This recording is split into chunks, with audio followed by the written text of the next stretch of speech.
Okay, soalan pertama daripada Puan Hazalina Muhammad Hassan. Beliau bertanya, Assalamualaikum Ustaz dan Puan Fatih. Waalaikumsalam. Boleh terangkan maksud domir wujuban dan domir jawazan beserta contoh sekali? Soalan Puan Hazalina ni tentang domir. Bagi tuan-puan yang baru tak tahu domir tu apa, saya ulang lagi entah ke berapa kali, tak apa.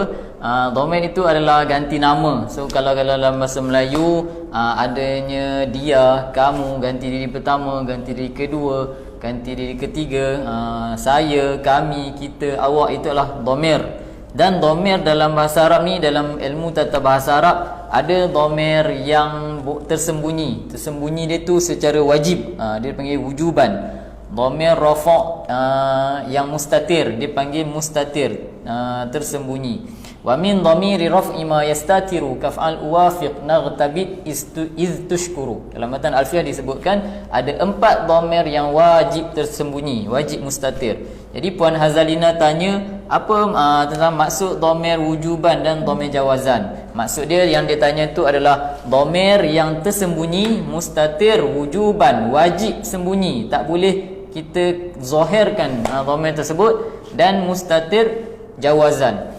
So saya tulis kat sini 4 dhamir mustatir wujuban. Bismillahirrahmanirrahim.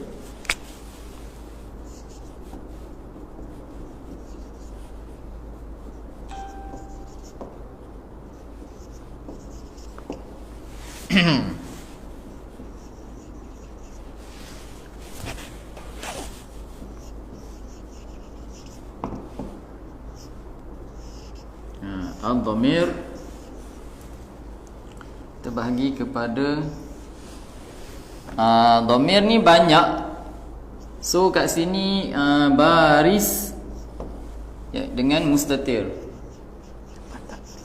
Nampak tak? Kamera kena zoom lah. Mustatir. Okey, baris dengan mustatir. So, dhamir kata ganti diri ni, yang baris ni yang nampak, dan baris ni terbahagi kepada muttasil dengan munfasil. Nanti saya dah pernah jelaskan benda ni. So hari ni saya nak jelaskan yang mustatir ni. Baris ni yang nampak. Contoh dia macam perkataan qumtu. Qumtu ni nampak. Munfasil ni macam dhamir ana, huwa. Itu nampak. Dan qumtu ni dhamir yang nampak, dan dia muttasil, dan dia berhubung. Ana, huwa ni dia nampak, dan tapi dia tidak berhubung. Itu penjelasan dia. Mustatir ni pula dhamir yang tak nampak, dan dia ada 4 tempat yang wajib. Dia terbahagi kepada 2. 1 wujuban, 1 jawazan. Mustatir maksudnya yang tersembunyi secara wajib, wajib sembunyi, dan tersembunyi secara harus. Dan yang mustatir wujuban ni ada 4. Yang pertama adalah pada fi'il amar. Fi'il amar yang berbentuk suruhan kepada seorang, anta. Contohnya wa min dhamiri raf'i ma yastatiru kaf'al. Contohnya perkataan idrib. Idrib. Idrib. Perkataan idrib. Idrib ni ada anta dalam ni. Anta. Kemudian kita kata idrib, ijlis, kul, qum, pergi, uktub. Semua fi'il amar yang berbentuk suruhan kepada lelaki seorang.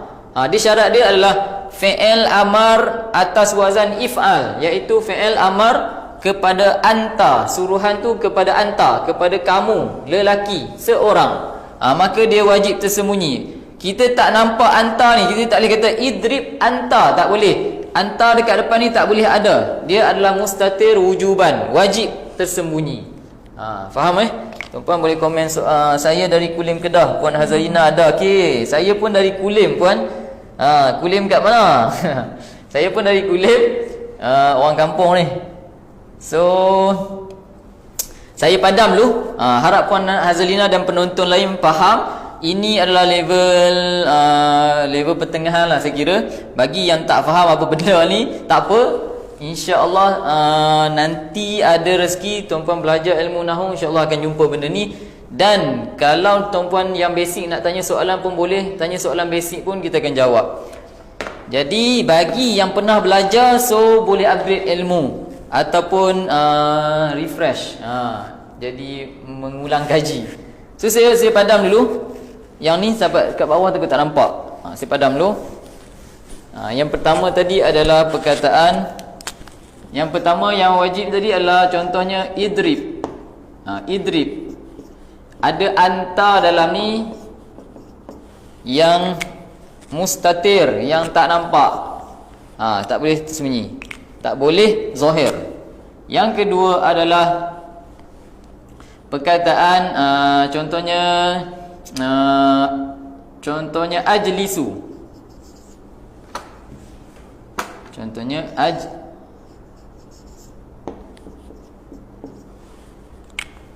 perkataan ajlisu ada ana dalam ni.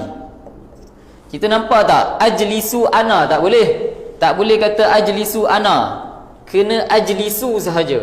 Kalau ana ajlisu, dia kira lain. Ana tu dia bukan dhamir mustatir dalam ni.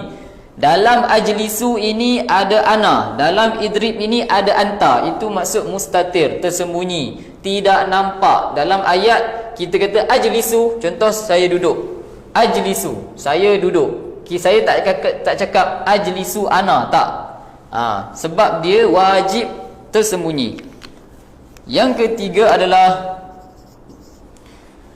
najlisu. Ni contoh najlisu. Najlisu ni ada nahnu dalam ni. Ada nahnu. Maka nahnu ni pun tak boleh zahir. Dia mustatir juga wujuban. Tersembunyi juga secara wajib.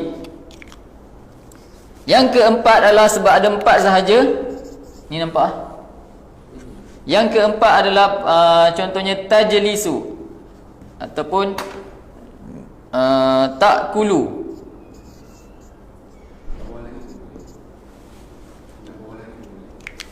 Takulu ni ada anta.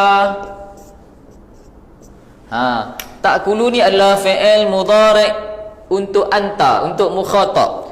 So dalam takulu kita kata takulu, kamu makan. Tajlisu, kamu duduk. Taqumu, kamu berdiri. Tashrahu, taktubu. Semua tu tidak ada anta di depan. Tak boleh zahir dia. Kita tak kata takulu anta. Takulu unta boleh. So ini 4 benda yang wajib mustatir, wujuban. Selain daripada 4 ni, dia adalah mustatir jawazan. Contoh dia macam perkataan, contoh dia macam yajlisu Muhammadun. So ini boleh zahir, boleh tak zahir. Dia harus sahaja silap ni. Ini bukan yajlisu Muhammad, silap, maafkan saya. Contohnya dekat sini dhamir yajlisun, yajlisu huwa.